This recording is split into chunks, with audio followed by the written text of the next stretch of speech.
Well, hello, folks. Looks like I got a few of you interested in Dan Barry's daughter.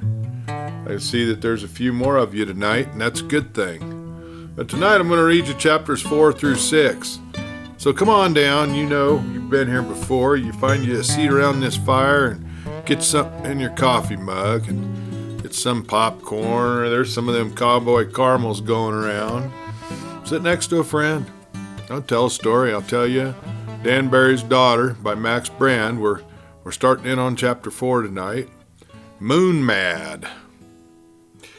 The ranch house in which Buck Daniels and Joan lived was not old, but the parching sun of a few summers had drawn the life from the wood and warped it loose, and a score of wild sandstorms had battered and twisted it, so that a voice sounded from corner to corner of the building, and a footfall starts small murmurs squeaking across the house. But when Joan arose from her bed, it was like rising of a shadow. There was not even a whispering of the covers as they were laid back. And so gingerly did she thrust her weight to the floor that it gave not the slightest sound back to her. And to tell how great a need there was for caution, at that moment Buck Daniels turned in his bed, and there was a grinding of the springs as plainly audible as if it had been here in Joan's own apartment. So for a moment she stood quietly, thinking and planning and weighing chances, with a hand pressing the hollow into her cheek. Perhaps timidity would have conquered now as it had conquered with her before, had it not been that her window opened to the east, and looking through it across the night she saw what seemed like the rising of a great fire along the black edges of the eastern mountains. But no forest fire could spread so rapidly, and no forest fire at such a distance could throw such a glow into the upper sky. For that matter, as she very well knew, there was no trees on the mountains, nothing but a wretched scattering of sunburnt brush and spine-covered cactus. Presently an orange rim pushed up and then grew into a great half circle which framed the ragged heads of the three peaks. And then the moon went up until it stood all exposed, resting only on its lower edge upon the very tip of the highest peak. It was pulled out to the sides like puffed cheeks, a blunted eclipse, and it began to gild with gold the white dunes of the desert, and at the same time it seemed to pour the dark over the mountains, and made them visible with blackness against the eastern sky. And the light fell fairly through the window upon Joan, so that the white of her nightgown, when she looked down, had been changed to a softly shimmering rich color, or so it seemed to her excited fancy. She turned her head.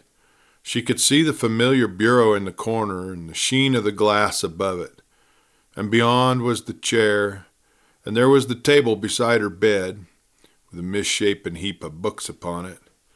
A glittering point of light rested on the knob of her door, and she could almost distinguish the worn and pulpy fabric of the matting upon her floor.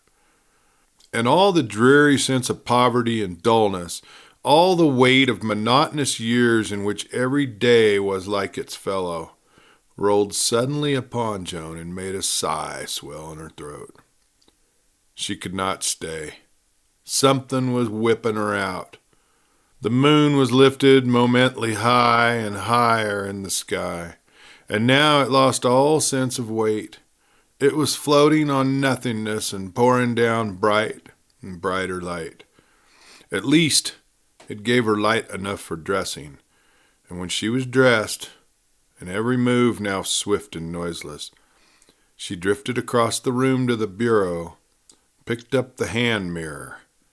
When she had brought it back before the window, she had to turn it to a particular angle before she could see herself. Surely it seemed that such a change as she felt in herself must show in her face, but she found no alteration. They were the same girl features, only her eyes were a little wider and more glistening with eagerness, and something was lacking, which she felt in her heart.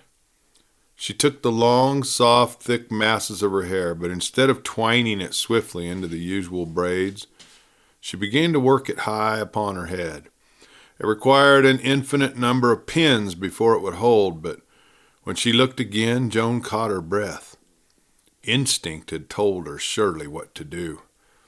The change was worked, and she felt that she had stepped away from an old self and into a new. She was instantly far older. She threw the mirror on the bed and crossed to the door. A whole long minute was needed for the turning of that treacherous knob with all of its squeaks. But finally, the lock clicked back as softly as it muffled in cotton. She stepped into the hall. She closed the door with the same caution, and then went on to the stairs. They were the chief trial. She had never gone either up or down them before without making noise enough to arouse a sleeping regiment. But now there was a wonderful difference. She had grown lighter, so it seemed, and in her very feet there was a guiding intelligence. Without a sound, she passed to the bottom and stood in the main downstairs room with a beating heart of triumph. But still, she was not outside. The old atmosphere still clung around her. The odor of Buck Daniels' last pipe still hovered in the air, suffocatingly thick and sweet, and that worn and splintered floor which she had scrubbed so often was full of voices. They did not waken under her now. That strange lightness of foot was still hers, and all at once it seemed to Joan that all these dead things were her intimate allies, helping her towards freedom. But where should she go, even when she was outside? The night would tell her that. That outer night would lead her. She was under the stars at last. In the flooding moonshine they were withdrawn to small points of light, for the sky was thick with a haze of radiance. It was all new to her. She had seen it before, no doubt, but now she was looking with new eyes, and the voices of a band of wild geese, dropping in chilly harmony about her, were like so many words, each a message in a foreign tongue, and yet with a meaning to be half guessed. She went out to the barn. She found her saddle in the dark and passed on to the corral. There were a half-dozen horses there, but she knew them all. Their silhouettes were as familiar as human faces, although they were crowded in a farthest corner. They snorted, and they broke apart when she approached them. But when she called to them, they halted again. They stood shaking their heads up and down, as horses do, when instinct tells them that all men are terrible, and reason tells them that one man, at least, is kind. She called again, and very softly, so that not even the keenest ear could hear her from the house, and the horses came slowly toward her, still putting back their ears and making a pretense of biting at one another, as if ashamed of any but compulsory obedience. They gathered in a thick little semicircle before her, their eyes as bright as metal, for the moon was in them. She had a touch and a word for each of them, as though she needed to give an excuse for her choice. Pinto was lame, and Bob White was tired after a day's gallop, and Jack had done his share this week, and poor old Mike and Brownie would never do such work as she had in mind. Because where I'm going, I don't know, and when I'll be back, I don't know. But I think it will be a longer way than I've ever ridden before. So you're the one for me, Peter, dear. She rubbed the nose of a shining bay, and he stood like a rock while she threw the saddle onto his back, and like a well-mannered horse refrained from puffing out his body when she drew the cinches taut. And when the bit, the dread of a range horse, appears under his nose, he opened his teeth for it and pricked his ears as she slipped the headband over him. One and all, they followed her to the gate, and when she opened it and led Peter out, they crowded against the bars and whinnied softly after her, so that she turned her head anxiously towards the house. Such small sounds, however, could surely never reach the ears of Buck Daniels.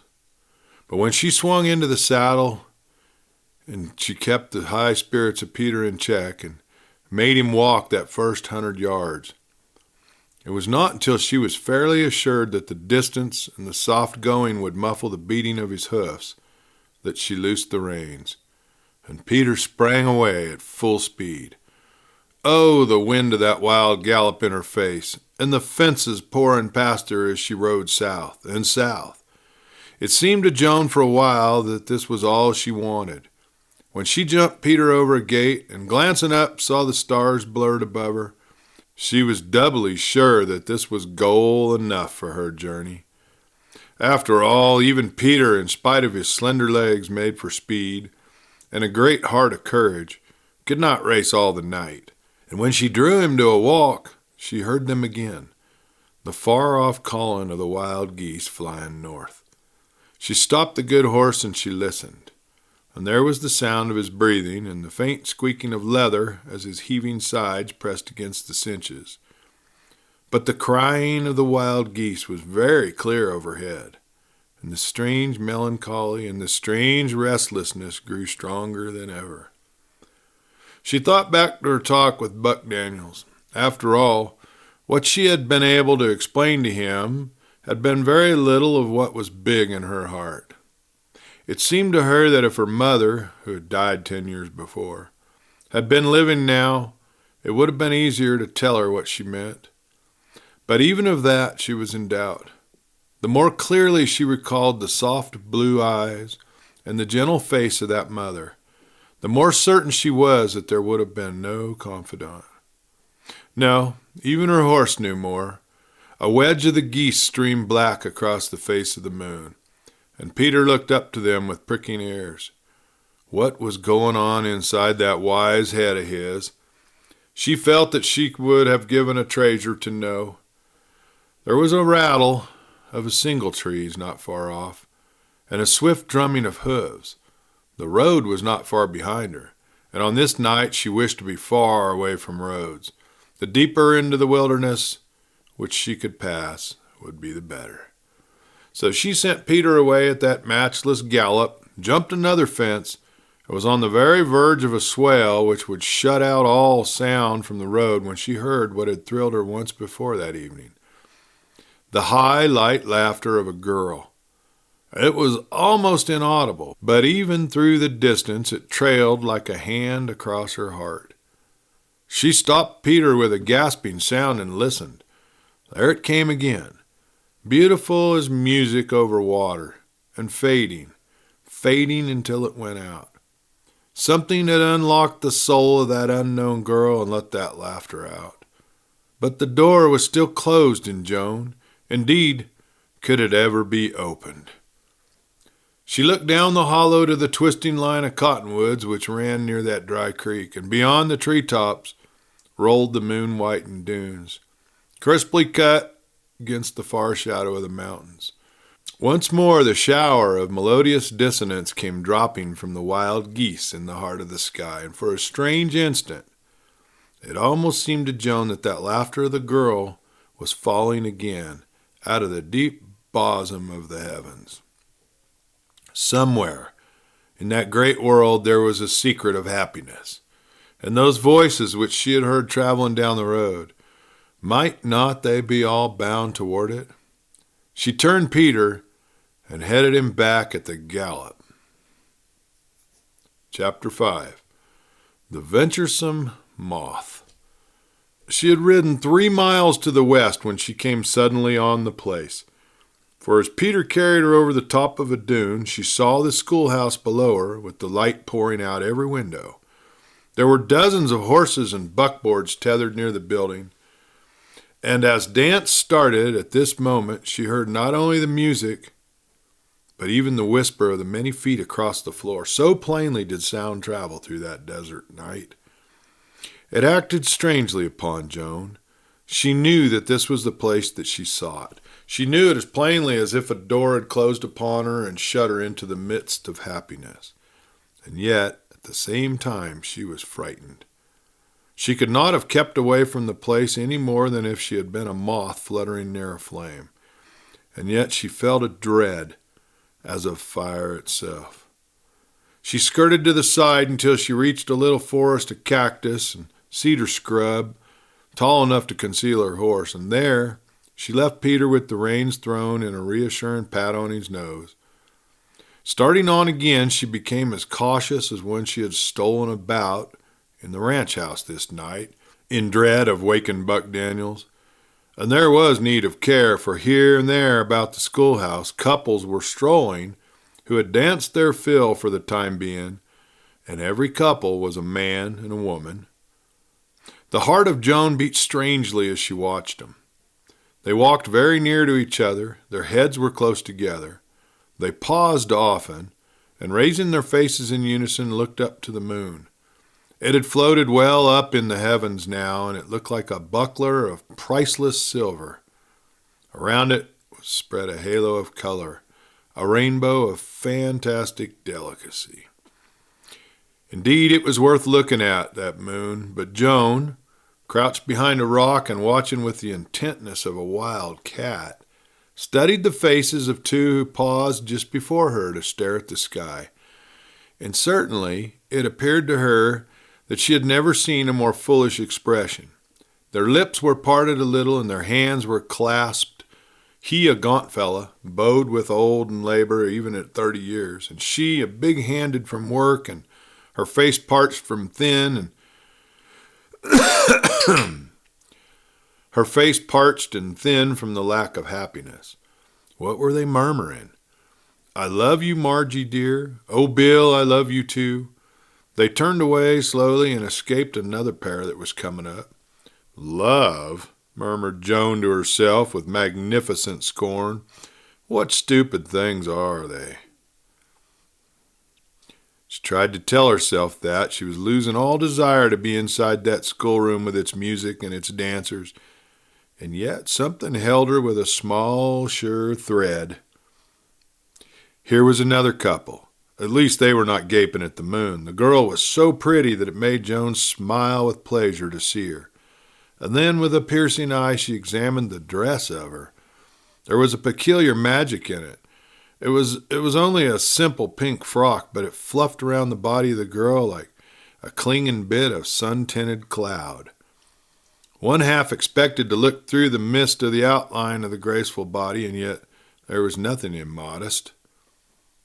The man, too, was quite different from that other of the crooked shoulders and the wan face. He was a handsome fellow, arrowy straight, with a pair of level black brows and keen eyes beneath them. He'll tell her that he loves her, said Joan to herself. I hope he does. And what will she do then? But their conversation was not at all what she had wished. We've gone about far enough, said the girl, coming to a halt and facing her companion, so that her profile came into line with the watchful eyes of Joan. Now what is it you want to say to me? Just what you know I'm going to say, exclaimed the man. I haven't the faintest idea.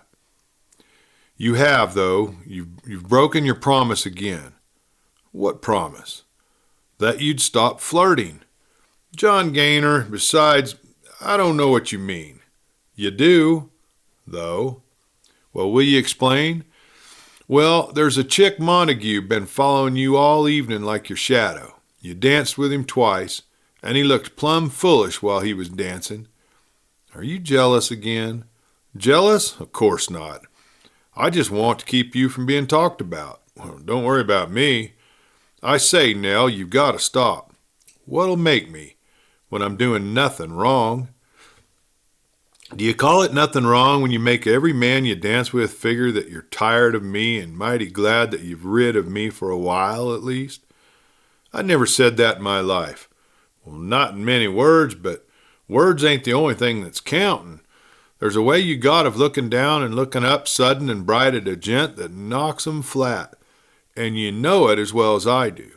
And then you've got a way of smiling at 'em sort of sad and sweet, as if there was something you'd like to tell 'em, if you only could. John, you talk as if I were I'm not going to say another word to you tonight. Then I'll take you home now. I won't go a step. I'm having the best time in my life, and you want me to give it up. Nell? Oh, cried Nell, stamping, you make me so... Suddenly Gaynor drew himself up, and Joan trembled with excitement.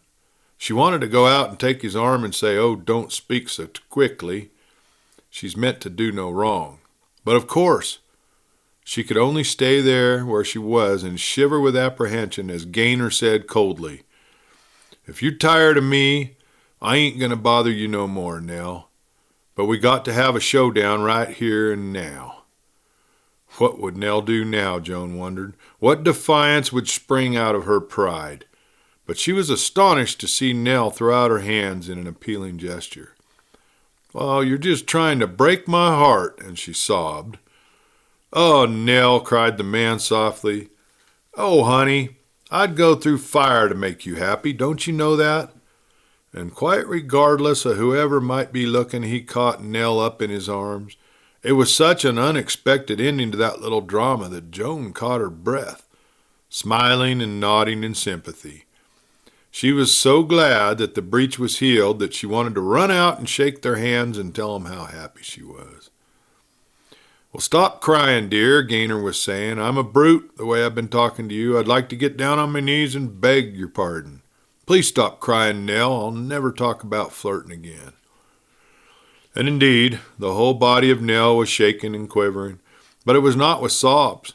To the utter amazement of Joan, straight toward whom the face of the girl was turned, Nell was laughing, impotently, silently, with her face crushed close to the shoulder of her lover. "But folks will see us," Gaynor muttered, drawing back. Nell buried her face in her hands. "Oh, Nell," groaned the man, "I'll never forgive myself, will you?" He thought she was still crying, no doubt, but Joan, shocked and thunderstruck, knew well enough that she was merely hiding that last of her laughter. "Oh, shameless woman," she thought, and her anger rose. "Oh, wretched, guileless woman, how she shamed all of our sex." And now they were walking off affectionately, arm in arm, with the girl looking sadly up to Gaynor and saying, "I only want you to be kind to me, John, just a little kind to me." "Kind to you?" Gaynor replied, his voice a great tremor of enthusiasm. "Nell, I'll work until my hands are raw. I'll make you happy if I have to—" Well, his voice faded in the distance. So to the very end, Nell had tricked him, using the tears which laughter had brought to her eyes to subdue him. He should be warned, thought Joan. He should certainly be warned about that vixen. She mused about how it might be done, until she was astonished to find herself laughing softly. She checked that laughter at once, only to have it break out again. Well, after all, Joan murmured to herself, she was wonderful. I wonder if any other woman in all the world could do that to a man. In the meantime, the music inside the school had swung into the air of a Spanish waltz, whose words she had heard and learned from a cowpuncher who had once worked for Buck Daniels, and the lilt of it entered her blood, irresistibly. She found her hands stirring to the rhythm. Her very pulse was beating to it. It became vitally necessary to her to look once inside that room at the dancers. She stole around to the further side of the school, and there she found that the way was easy, for the foundation had been laid close to a ragged mass of black rocks. Up these she climbed, and at the top found herself at the level of a window not more than 3 feet away. And by shifting her head from side to side, she could survey the whole room. But she did not care to shift it, for the instant her glance passed across the room, it fell upon the form of a man like a lion compared with the best of all the others, a big, wide-shouldered fellow which overflowed the chair he sat on, with a head covered with curly, tawny hair thrown back to rest against the wall, and a face half stern and half handsome, and wholly careless of all that went on around him. 2 youngsters of 16 or 17 went spinning by in double time through the mazes of the new dance, and the big man of the tawny hair was so far roused himself as to lounge forward in his chair and clap his hands in the swift time of their shuffling feet. But then he leaned back again and ran his eyes negligently over the maze of faces before him, as if he found nothing worth a particular examination. Finally, he arose, threw back his shoulders and stretched himself a little. He loomed a whole head taller than the crowd. And he left the hall. Now she could look about to see who else was there. But when she looked, she found that she was seeing nothing on every side of her but that handsome, bronzed face, that head of tawny hair. And fear, too, had come to her, so that she felt a great desire to be back home and in her bed with the covers drying tightly around her neck. What it was she feared, she could not tell, but it was something like a child's dread of the lonely dark, filled with unseen faces and hands that might seize one by surprise, and great voices that might ring at one's ear. She stole back down the rock. All at once it seemed to her that she had been incredibly bold in adventuring as she had done. And if Buck Daniels should ever know. She hurried around the school again. She slipped away into the tangle of cedar and cactus till she reached Peter again. As he whinnied a welcome no louder than a whisper, she threw her arms around his honest head and drew it close to her. "Oh, Peter," she murmured, "I've seen such strange things, and I've heard such strange things. Take me home as fast as you can." But when she mounted to the saddle, trembling with weakness and fear and haste, her courage returned. For here was Peter under her, and in case of danger she could launch away on his back like an arrow from the string. One dance had ended, and another dance was beginning. But its music was nothing. For still the words and the rhythm of the Spanish waltz rang through her head, and tilting up her face, she began to sing them. Chapter 6, The Gentle Flame. It made no difference that she did not understand the words, did not lessen her enjoyment of the rhythm. Que viva la rumba, que viva placer, que vivan las niñas chilitas bonitas, y gapas que saben querer. She ended with a laughter in her throat. "Hello," called a man's voice, approaching the thicket. "Who's yonder?" Joan gathered the reins with a jerk that tensed Peter for a start.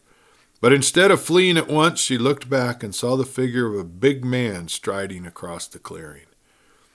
Between the heads of two scrub cedars, she could see him.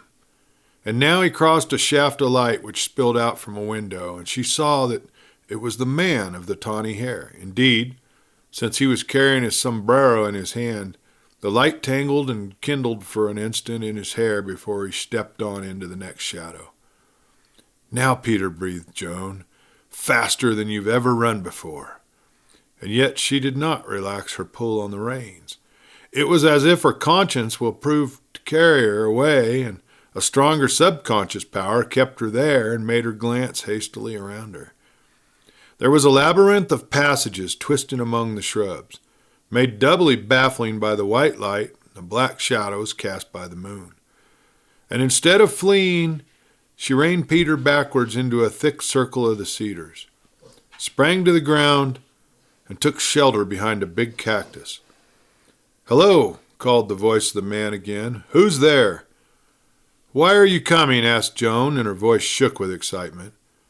"Because I'd walk 10 miles and swim a river to see the girl that was singing that old song," he answered. "Just a minute until I get through this cactus.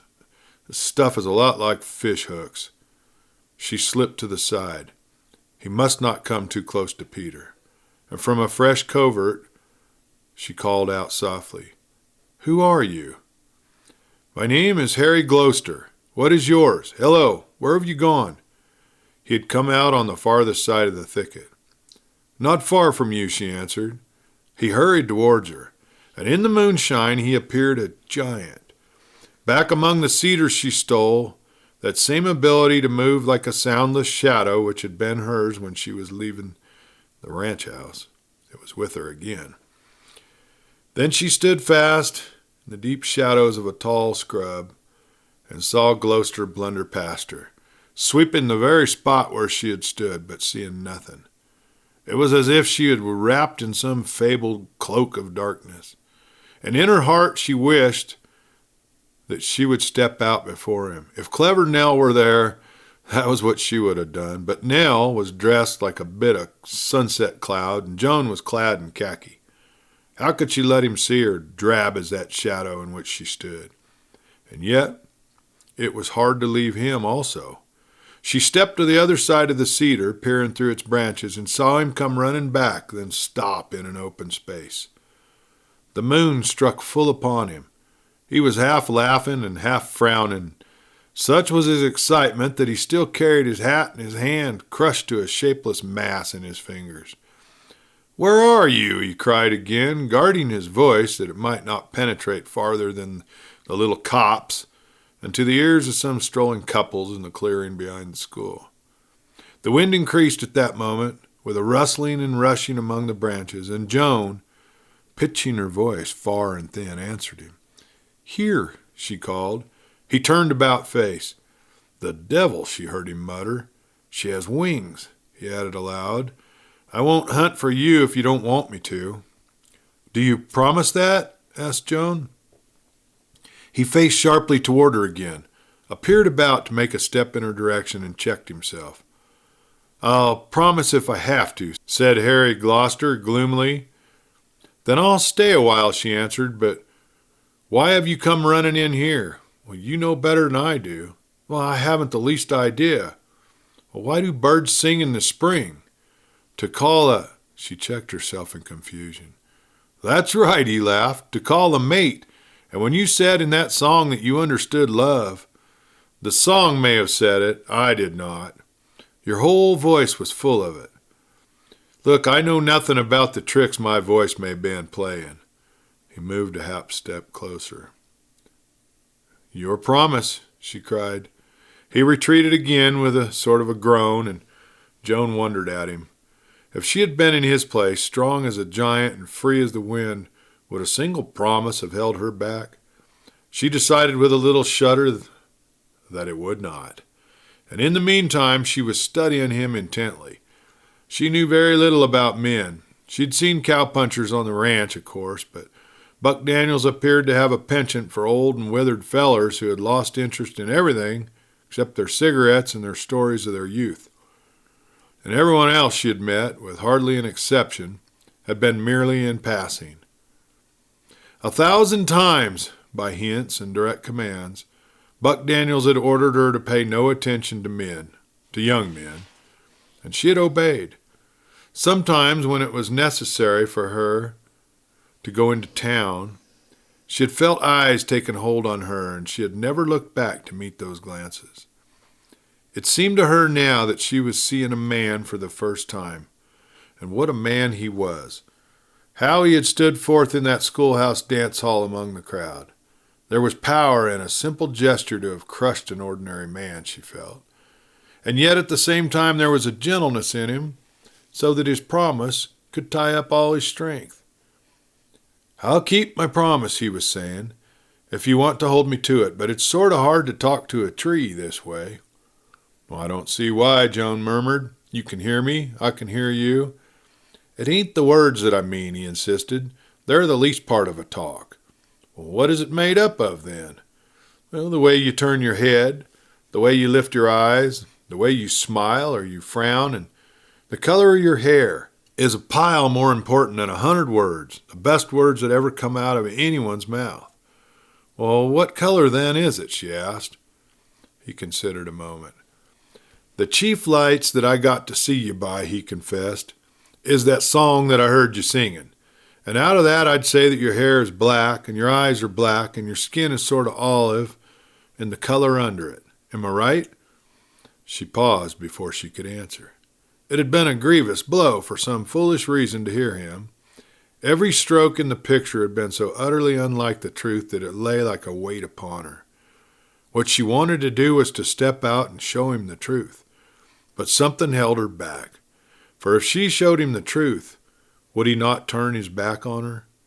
But if she left him with his illusion, he might carry away his false picture linked up with her real voice, and so for a time she would live in his memory, a sort of ghastly travesty of what she really was. "Am I right?" he was repeating. "Yes," she answered, "you're right. Well, that is, in general. Now, what does that mean? But I don't care about that. What I want to hear is your name, and what I want to see is your face." She was silent. "Are you afraid even to tell me your name?" he asked. Still she did not speak. And she saw him drop his head a little and close his hands. "Listen to me," he said, almost sternly.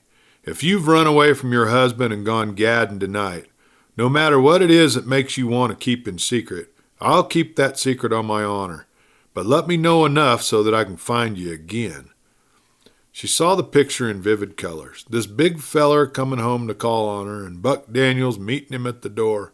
Terrible Buck Daniels, in whose hands the metal and the wood of a revolver became a living thing, which could not fail to kill. She had seen him tear to pieces with a bullet a little squirrel sitting up on a limb like a tiny peg. She had seen him do this from a galloping horse. She had seen him casually clip high twigs from trees in order to cut loose and float down to her a nest which she had wished to have. And with all that artistry of destruction arrayed against him, all the strength of Harry Gloucester would be of no avail. She knew more than this, that sooner than see her become acquainted with a young man, Buck Daniels would pick the quarrel and force the fight. And while all her heart was knocked in her throat, choking her with desire to speak the truth, she found that fear of Buck was even greater, and she could not say a word. "I can't tell you," she said, "but if you don't, I'll never be able to find you. Yet I shall find you if I have to spend 10 years hunting.